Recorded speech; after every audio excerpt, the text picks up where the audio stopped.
mené des combats. Pendant cette mandature au Parlement européen, par exemple, je me suis battue pour interdire les coupures de courant, d'électricité et de gaz aux ménages qui voyaient leur facture d'énergie flamber et qui risquaient d'être expulsés, voire qui ont été expulsés. Et donc on peut agir. On peut agir, mais pour ça encore faut-il le vouloir. Et pour le vouloir, eh bien il faut mettre en place des politiques et des propositions. Eh bien moi je propose de réduire les prix sur les produits qui sont bons pour la planète, bons pour l'emploi, qui permettent de relocaliser en Europe et qui sont bons pour la santé. Cette réduction des prix, c'est la TVA verte. Ça veut dire, et ça ne se fait qu'à l'échelle européenne, ça veut dire réduire les prix, par exemple, sur un paquet de couches. Vous voyez, le budget mensuel pour un bébé, pour un mois, c'est environ 50 € si vous preniez des couches qui sont faites loin de chez nous, avec des produits toxiques que vous mettez sur les fesses de vos bébés. Eh bien, on peut changer ça. On peut changer ça à l'échelle européenne.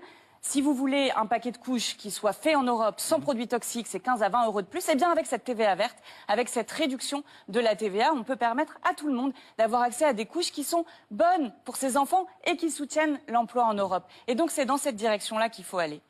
Vous êtes également favorable, me semble-t-il, à un ISF climatique. C'est quoi un ISF climatique, puisqu'on parlait à l'instant de la levée de l'impôt? Bien sûr, je suis favorable à un ISF climatique qui touche les 0,5% des Européennes et des Européens les plus riches, donc pas effectivement le Français qui prend cette Twingo pour aller au travail, et qui nous permettent de faire quoi? Parce que c'est ça la question au fond. C'est qu'est-ce que devrait nous permettre cette levée d'impôt? Eh bien de financer la transition écologique. Et je sais que c'est l'oublier ici, mais bien sûr quand on finance la transition écologique, on réduit les prix. Toutes les études nous disent que la crise environnementale est aujourd'hui un facteur majeur de montée des prix, en particulier dans l'alimentaire. On s'attend à des augmentations de prix de plus 3 points si nous n'agissons pas pour protéger notre production de fruits et de légumes. Et puis la transition énergétique, c'est aussi la sortie des énergies fossiles.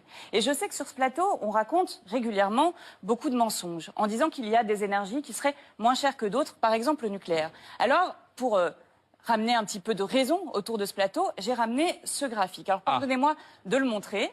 Et pour montrer comment qu'on puisse le voir fameux marché. Mes lunettes, alors voilà, bon, le fameux marché de l'énergie européen, je vais l'expliquer parce que c'est pas écrit en gros. Les énergies les moins chères, ce sont les renouvelables. Ensuite vient le nucléaire et ensuite les énergies. Vous avez compté les subventions? Si la vie, c'est ultra subventionné. si on